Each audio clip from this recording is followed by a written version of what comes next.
నమస్తే సార్. నమస్తే. మీ పేరు? నా పేరు మొహమ్మద్ లియాఖత్ అలీ. మీ ఊరు? పెదవాల్గోట్. ఇప్పుడు పార్లమెంట్ ఎలక్షన్స్ వస్తున్నాయి కదా, మీరు ఎవరికి ఓటేద్దాం అనుకుంటున్నారు? జీవన్ రెడ్డికి, కాంగ్రెస్. ఎందుకు కాంగ్రెస్? ఎందుకంటే కాంగ్రెసే ఇంతకుముందు స్వాతంత్రం వచ్చినప్పటి నుంచి దేశంలో అభివృద్ధి చేసింది కాంగ్రెస్. ఇప్పుడు 10 సంవత్సరాల నుంచి ఇప్పుడు ఏదైతే ఇప్పుడు నడుస్తున్న ప్రభుత్వం ఏం చేసింది, ఓన్లీ హిందూ ముస్లిం అన్నట్లు పెట్టింది.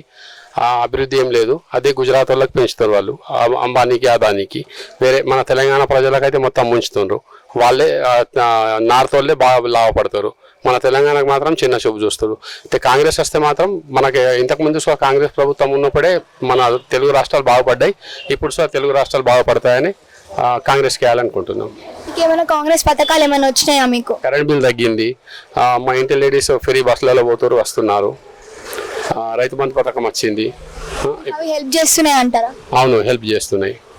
మళ్ళీ మాకు మైనార్టీస్కి అప్పుడు వైఎస్ రాజశేఖర రెడ్డి గారు ఉన్నప్పుడు 4% రిజర్వేషన్ ఉండడం వలన 100లో 4% మా మైనార్టీస్ పిల్లలకు ఉద్యోగాలు వస్తున్నాయి. ఇప్పుడు ఈ గత 10 సంవత్సరాల మన రాష్ట్ర ప్రభుత్వం అంటే కొన్ని చేసింది, కానీ మోచేతికి బెల్లం పెట్టినట్టు. మన నియోజకవర్గంలో చూసుకుంటే మాత్రం నిజామాబాద్ రూరల్లో 10 సంవత్సరాలు టీఆర్ఎస్ కేసీఆర్ వేయలేదని కాదు, అంటే అతను పైన కనబడేటట్లు కొన్ని పథకాలు చేసిండు. అసలు ఏవైతే పథకాలు ఇచ్చేట్టున్నా అవి ఇవ్వలేడు. మొన్న మాకు ఎలక్షన్ కంటే ముందు ఇప్పుడు ప్రస్తుతం మా పెద్దవాళ్ళ గ్రామంలో 20 ఏళ్ళ నుంచి ఒక సమస్య ఉంది. ఏంది? షాదీ అన్నది. అంటే మా మైనార్టీలకు పెళ్లిళ్ళు చేసుకునేందుకు. అంటే మా ఊర్లో ఇప్పుడు సిరికొండ మండలంలో దగ్గర 80 ఇండ్లు ఉంటాయి. మా ఊర్లో మండలంలో ఎక్కువ పాపులేషన్ ముస్లిం పాపులేషన్ సిరికొండ మండలంలో. మళ్ళీ దీని చుట్టుపక్కల ఒక 5-10 గ్రామాలు ఉంటాయి.